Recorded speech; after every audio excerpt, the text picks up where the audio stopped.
도널드 트럼프 대통령이 추가 실업수당 연장과 급여세 유예 등의 행정 조치에 서명했습니다. 9월 가을 학기 뉴욕주 공립교 대면 수업이 전면 허용됩니다. 뉴저지주 정부가 코로나19 지원금 2,500만 달러를 투입해 소규모 아파트 건물주와 세입자 지원을 위한 프로그램을 운영한다고 발표했습니다. 뉴욕시 전력망을 운영하는 코네레스는 열대성 폭풍 ISS로 인해 48시간 이상 정전을 겪은 고객들에게 $500 이상의 식품과 약품을 보상해주고 있습니다. 코로나19 바이러스가 남서부에서 중부로 확산되면서 전국 누적 환자가 500만 명을 넘어섰습니다.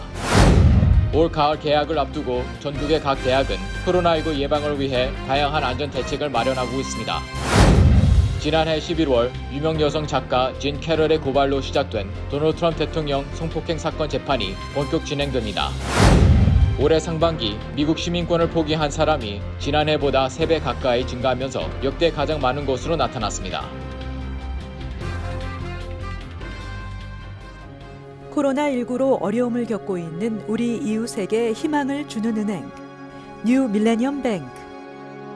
뉴 밀레니엄 뱅크가 여러분과 함께합니다.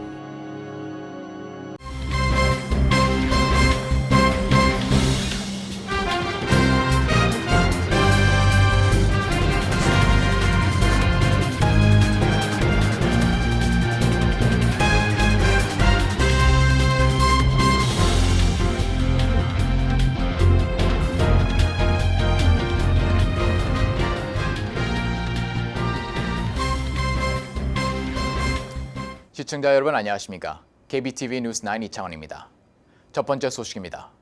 도널드 트럼프 대통령이 추가 실업수당 연장과 급여세 유예 등의 행정 조치에 서명했습니다. 이는 의회의 승인이 필요 없는 행정 조치라는 우회로를 택하며 독재 행동에 나선 것으로 논란이 예상되고 있습니다.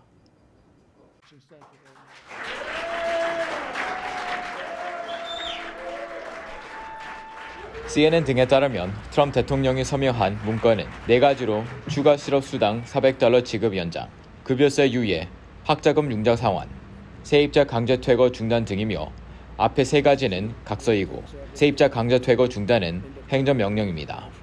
실업수당의 액수는 주당 $600에서 $400로 하향 조정되며 각 주가 비용의 25%를 지불하도록 했습니다. 이 같은 조치에 주 정부들이 어떻게 대응할지는 불확실한 상황입니다. 급여세 경우 연봉 $10만 미만 소득자를 대상으로 규정했으며 유예 기간은 올해 말까지입니다. 학자금 융자 상환도 올해 말까지 유예하고 연방 자금을 빌린 세입자의 퇴거를 동결하도록 했습니다. 트럼프 대통령은 학자금 융자 구제와 관련 연방 자금을 빌렸던 학생들의 융자에 대한 0% 이자를 연장해주는 조치로 연장 기간이 더 길어질 수도 있다고 전했습니다. 트럼프 대통령은 이들의 4개의 조치를 통해 이 힘든 시기에 악전고투하는 미국인에 대한 필수적인 구제책을 제공할 것이라고 자평했습니다. 행정명령상 유예 기간은 9월 1일에 시작하게 돼 있으나 트럼프 대통령은 실제로는 8월 1일까지 소급될 수 있을 것이라고 언급했습니다. 그러나 이번 조치는 의회를 제치고 행정권을 발동했다는 점에서 논란을 부를 것으로 예상되고 있습니다. 미 헌법상 연방 지출에 대한 권한은 기본적으로 의회에 부여돼 있어 법정 공방으로 이어질 가능성 등이 제기됩니다.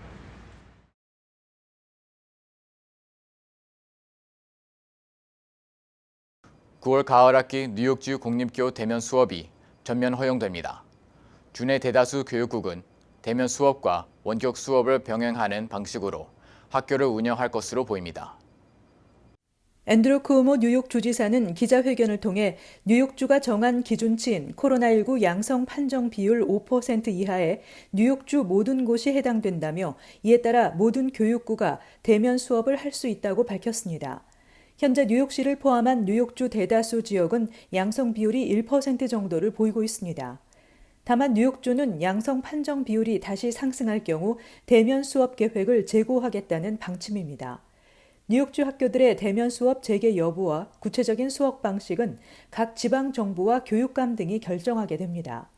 현재 뉴욕주 700여 개 교육구는 교내 사회적 거리두기 지침, 보건교사 인력 확보, 교실 환풍 시스템 교체 등 대면 수업 재개 계획을 마련 중이며 동시에 지난 봄 학기에 진행한 온라인 원격 수업을 개선하기 위한 방안도 모색하고 있습니다.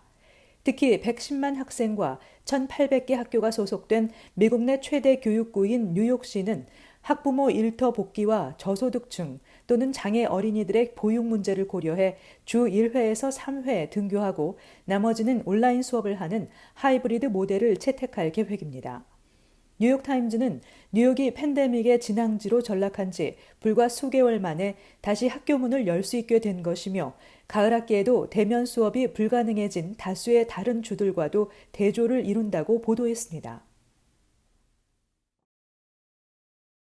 뉴저지 주 정부가 코로나19 지원금 2,500만 달러를 투입해 소규모 아파트 건물주와 세입자 지원을 위한 프로그램을 운영한다고 발표했습니다. 필 머피 주지사는 뉴저지 주 정부에 등록된 소규모 아파트 소유주에게 4월부터 7월 사이 받지 못한 렌트비를 지원하는 Small Business Landlord 비상 지원 프로그램을 실시한다고 발표했습니다. 연방 정부의 코로나19 지원금을 바탕으로 이뤄지는 이번 프로그램은 소규모 주거 건물 소유주에게 4월부터 7월 사이에 받지 못한 렌트비를 지급하고 대신 밀릴 렌트비와 연체 수수료 등을 청구하지 않는 것이 핵심입니다. 신청 자격은 뉴저지에 있는 3세대에서 10세대 규모 아파트나 콘도 등 소규모 주거 건물 소유자로 로컬 정부 세금을 밀리지 않았어야 하고 휴가용 임대 건물은 해당이 되지 않으며 지난 3월 9일 기준으로 소방 검사를 통과했어야 합니다. 이외에 4월에서 7월 사이 코로나19 피해를 입은 세입자가 1명 이상 있어야 하고 렌트비 기준이 지역 중간소득 80% 이하인 저소득자와 중산층을 대상으로 합니다. 뉴저지주 소기업 리스 긴급 지원 그랜트 신청이 오늘 8월 10일 오전 9시부터 시작되었습니다. 한 업소에 10,000불까지 지원하는데요. 600개 업소가 지원을 받을 수 있을 것으로 예상이 됩니다. 지원 자격이 되기 위해서는 우선 62개 경제 지원 대상 지역의 비즈니스가 위치해야 하고요. 5,000 스퀘어핏 미만의 사업장에 대한 지원입니다. 지원금은 그랜트이기 때문에 다시 갚지 않으셔도 됩니다. 좀 서류 준비하시면서 힘들었던 부분이 텍스 클리어런스 서티피케이트를 받는 것이 문제였는데요. 주정부에서 이 서류는 자체적으로 받기로 하였습니다. 그래서 없어도 됩니다. 따라서 자격이 되시는 분들은 njra.us 웹사이트에서 확인하셔서 선착순이기 때문에 빨리 신청하셔야 할 것 같습니다. 지원 자격을 갖춘 건물주는 오는 19일 오전 9시부터 26일 오후 1시까지 웹사이트를 통해 신청할 수 있습니다. 뉴욕시 전력망을 운영하는 콘에디슨은 열대성 폭풍 아이제스로 인해 48시간 이상 정전을 겪은 고객들에게 $500 이상의 식품과 약품을 보상해주고 있습니다. 최명진 기자의 보도입니다. 뉴욕시 전력을 공급하는 콘에디슨은 열대성 폭풍 이사이아스의 기습 공격으로 48시간 이상 전력 공급이 끊겨 식품과 의약품이 부패했을 경우 최고 $540까지 보상합니다. 9일 픽스11 방송에 따르면 이사이아스의 공격으로 뉴욕 전역에서 나무와 전선 등이 쓰러지면서 약 54,500명의 콘에디슨 고객들의 가정에 전력 공급이 끊겼습니다. 이에 따라 콘에디슨은 정전으로 음식이 상했을 경우 최고 $540까지 보상해줄 계획입니다. 이 경우 피해 가정은 청구액의 $235까지 상한 품목의 구체적 목록을 제공해야 합니다. $235를 초과하면 식품을 구입한 가게 영수증, 신용카드 영수증 등과 함께 상한 식품의 사진을 증거물로 제출해야 합니다. 약품이 상했을 경우 반드시 약품 처방 라벨이나 구입 영수증 등을 증거물로 제출해야 합니다. 이 밖에 48시간 이상 정전으로 피해를 입은 업체의 업주도 최고 $1,700까지 보상을 청구할 수 있습니다. 이 경우 피해 항목별 목록과 손실 증빙 서류를 제출해야 합니다. 보상 요구는 정전이 발생한 날로부터 30일 이내에 신청해야 합니다. 한편 뉴욕과 뉴저지 일원 지역에 에너지를 공급하고 있는 PSEG 롱아일랜드 측은 롱아일랜드 지역 42만여 가구 중 6만여 가구의 전력이 복구되지 못한 상황이라고 전했습니다. 이들 지역은 기온이 올라가면서 냉장고나 에어컨 등을 사용하지 못해 불편이 커지고 있습니다. 피해 보상 신청 양식은 컨 에디슨 웹사이트에서 내려받을 수 있습니다. 이 웹사이트에는 한글 신청 양식도 있습니다. KBTV 뉴스 최명진입니다.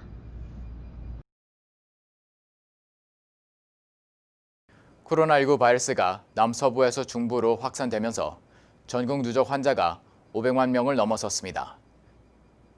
CNN 방송에 따르면 9일 오후 5시 현재 미국 내 누적 환자 수는 504만 1,473명이며 사망자는 16만 2,913명에 달했습니다.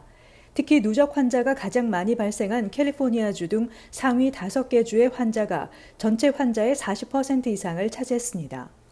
CNN 보도에 따르면 누적 환자가 300만 명에서 400만 명이 되기까지는 23일이 걸린 반면 400만 명에서 500만 명이 되기까지는 17일이 걸렸습니다. 9일 현재 캘리포니아주의 누적 사망자 수는 1,189명으로 뉴욕 3만 2천여 명, 뉴저지 1만 5천여 명에 이어 세 번째로 사망자가 1만 명을 넘긴 주가 됐습니다. 반면 뉴욕주의 양성 판정 비율은 코로나19 사태 이후 가장 낮은 0.78%로 떨어졌습니다. 8월로 접어들면서 바이러스는 빠르게 중부로 이동하고 있습니다. 조지아주에서는 3,177명의 신규 환자가 나오며 누적 환자가 21만 6,596명으로 늘었습니다. 조지아주 노스폴딩 고교에서는 마스크를 쓰지 않은 학생들이 학교 복도를 백팩이 메운 채 걸어가는 사진이 소셜미디어에 올라 문제가 되는데 결국 이 학교 학생 6명과 교직원 3명 등 9명이 코로나19에 감염된 것으로 드러났습니다. 이 밖에 중부 지역 신규 환자 발생 규모는 테네시주 2,127명, 누적 환자 12만 2,712명, 사우스캐롤라이나주 신규 환자 1,011명, 누적 환자 9만 9,713명 등입니다. 올 가을 개학을 앞두고 전국의 각 대학은 코로나19 예방을 위해 음주 파티 금지, 장거리 여행 금지, 외부 손님 초대 금지 등 다양한 안전 대책을 마련하고 학생들에게 이 규정을 지키지 않으면 퇴학, 정학 등 불이익을 당하게 될 것이라고 경고하고 있습니다. 김은지 기자가 보도합니다. 전국 각 대학은 9월 개학을 앞두고 마스크 착용, 사회적 거리 지키기 등 기본적인 안전규정 외에도 매일 코로나 검사 받기 등 대학 자체의 특별 안전규정을 마련해 학생들에게 통보하고 있습니다. ABC 방송에 따르면 오스틴에 있는 텍사스 대학교는 캠퍼스 안팎에서 집단 파티를 허용하지 않고 있습니다. 매서추세츠 애머스트 대학은 병원 진료나 가족의 응급 상황 등 특정 경우를 제외하고는 학생들이 캠퍼스를 벗어나는 것을 금하고 있습니다. 예일 대학은 학기 중인 9월부터 11월 21일까지는 대학 소재지인 커네티컷을 떠나지 말고 캠퍼스에 외부 손님을 초대하지 말 것 등을 요구하고 있습니다. 이 대학은 이 같은 안전 규정을 지키겠다고 약속해야 수강 신청을 허용합니다. 오하이오 주립대학은 매일 코로나19 검사 등 건강검진을 실시할 계획입니다. 코넬 대학교는 안전을 위협하는 행사를 조직 주최하거나 그런 행사에 참석하지 않겠다는 서약서에 동의할 것을 요구하고 있습니다. 펜실베니아 대학교는 코로나 감염 위험이 있는 알코올, 마약 사용 등을 금할 것을, 뉴저지주 시라큐스 대학은 독감 예방 주사를 맞고 25명 이상의 사교 모임에 가지 말 것 등을 각각 강조하고 있습니다. 한편 바이러스 확산 지역에 있는 캘리포니아 버클리 대학 등 25개 대학은 전면 또는 50% 원격 수업으로 가을 학기를 시작하고 백신 접종이 이루어지면 캠퍼스를 오픈할 계획입니다. KBTV 뉴스 김은지입니다. 지난해 11월 유명 여성 작가 진 캐럴의 고발로 시작된 도널드 트럼프 대통령 성폭행 사건 재판이 본격 진행됩니다. 최명진 기자가 전해드립니다. 트럼프 대통령은 이 재판 진행 관련 법원의 대선 전까지 재판을 일시 중단해 줄 것을 요청했지만 법원은 이를 기각했습니다. 뉴욕타임즈에 따르면 뉴욕주 지방법원 버나엘 사운드 판사는 최근 대통령에게는 형사범죄 사건 재판을 중단시킬 면책 특권이 없다며 대선 전에 재판을 진행하라고 명령했습니다. 트럼프는 캐롤은 거짓말쟁이다. 나는 그녀를 만난 적이 없다고 주장하며 재판 중단을 요구했지만 판사는 캐롤의 손을 들어주었다고 전했습니다. 캐롤은 지난해 6월 발간한 자서전에서 1966년경 맨하튼에 있는 버그더프 굿맨 백화점 탈의실에서 트럼프에게 강제로 성폭행 당했다. 그날 입고 있던 검은색 양모 드레스를 보관하고 있다고 썼습니다. 캐롤의 변호사들은 이 드레스에서 증거물이 될 가검물을 채취하고 감정하기 위해 트럼프 대통령에게 DNA 샘플을 제공하도록 요청했습니다. 그러나 트럼프 대통령은 그동안 줄곧 캐롤의 주장을 부인했습니다. 그는 1987년 한 파티장에서 캐롤의 전 남편과 사진까지 찍었지만 그녀를 모른다고 주장하기도 했습니다. 그는 캐롤이 자서전을 팔기 위해 에피소드를 조작했다. 캐롤은 내 타입이 아니다 라고 말하기도 했습니다. 현재까지 트럼프 대통령을 과거의 성폭행, 추행 혐의 등으로 고발한 여성은 모두 10여 명에 이르고 있지만 트럼프는 이를 모두 부인했습니다. KBTV 뉴스 최명진입니다. 올해 상반기 미국 시민권을 포기한 사람이 지난해보다 3배 가까이 증가하면서 역대 가장 많은 것으로 나타났습니다. 회계법인 벤브리지가 발표한 자료에 따르면 2020년 상반기 미국 시민권 포기자는 5,800명 이상으로 집계됐다고 CNN 방송이 어제 보도했습니다. 2019년 한 해 미국 시민권 포기자 2,072명에 비해 3배 가까이 늘어난 것입니다. 벤브리지는 도널드 트럼프 대통령의 코로나19 대처 방식 등이 이들을 떠나게 한 요인으로 작용했을 수 있다고 분석했습니다. We really think we've done a great job in keeping it down to a minimum. No, I don't take responsibility at all. 미국 시민권을 자발적으로 포기하는 배경에는 이러한 정치적 이유도 있겠지만 매년 미국 정부에 내야 하는 세금도 부담으로 작용한다고 벤브리지는 설명했습니다. 벤브리지는 앞으로도 이 같은 추세가 계속될 것이라며 트럼프 대통령이 다시 당선된다면 시민권을 포기하는 사람들이 늘어날 수 있다고 예측했습니다.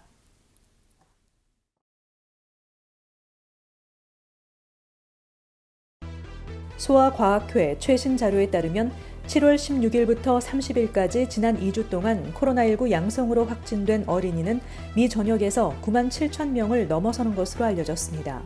밴더빌트 대학의 티나 해터 박사는 전국의 학교가 어떤 형태로든 개학을 앞두고 있는 현 시점에서 어린이에 대한 코로나19 진단검사를 확대해 어른과는 상이한 어린이들의 감염률, 전파율, 감염 시 증상과 치명률 등을 파악해야 한다고 주장했습니다. 주말 새벽 워싱턴 DC의 동부 그린웨이 지역에서 100여 명이 모인 모임에서 총격이 발생해 최소 1명이 사망하고 20명이 부상을 입었다고 관할 경찰이 밝혔습니다. 총격은 여러 블록에 걸쳐 이루어진 것으로 뉴섬 경찰청장은 적어도 3명이 동시에 별도의 지점에서 총격을 벌인 것으로 확인되고 있다고 말했습니다. 또 행사 주최 측은 허가증을 소지하지 않았다고 전했습니다. 뉴욕시 당국에 따르면 지난 5일부터 뉴욕시로 진입하는 각 다리와 터널 등지에 체크포인트가 세워져 본격적인 단속이 시행됐습니다. 설치된 검문소에는 무작위로 차량을 정차시켜 현재 35개 주에 해당하는 자가격리 의무화 지역에서 24시간 이상을 체류했는지의 여부를 확인하고 여행자 건강 양식을 작성하도록 하고 있습니다. 5일부터 7일까지 사흘 동안 350대 이상의 차량이 체크포인트에 정차했던 것으로 알려졌습니다. 앤드류 쿠오모 뉴욕 주지사가 사회적 거리를 위반하는 퀸즈 지역 식당과 주점 등을 집중 단속할 것을 지시했습니다. 뉴욕주에 따르면 지난 7일과 8일 이틀 동안 식당과 주점 등을 대상으로 단속을 실시한 결과 주 전역에서 60곳이 적발됐습니다. 문제는 적발 사례가 퀸즈 지역에 집중되며 최다를 기록하고 있습니다. 8일 오후에는 아스토리아와 잭슨하이츠 등 퀸즈에서만 16건의 위반 사례가 적발됐습니다.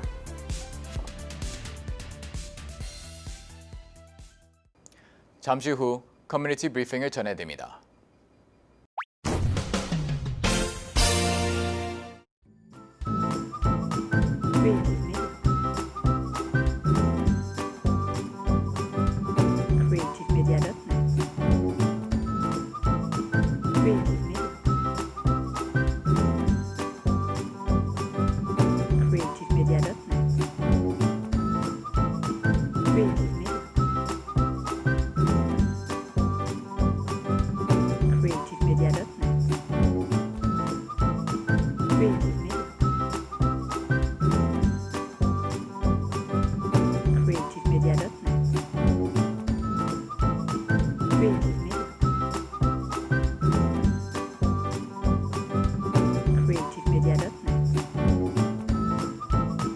creativemedia.net.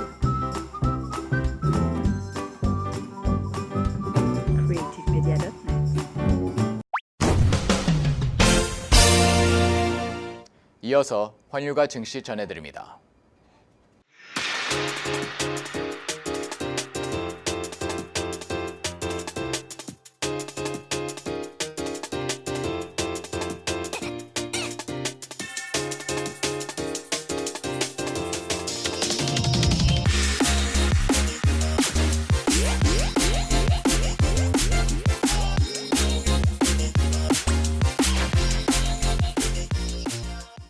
잠시 후 뉴욕과 뉴저지 날씨 전해드립니다.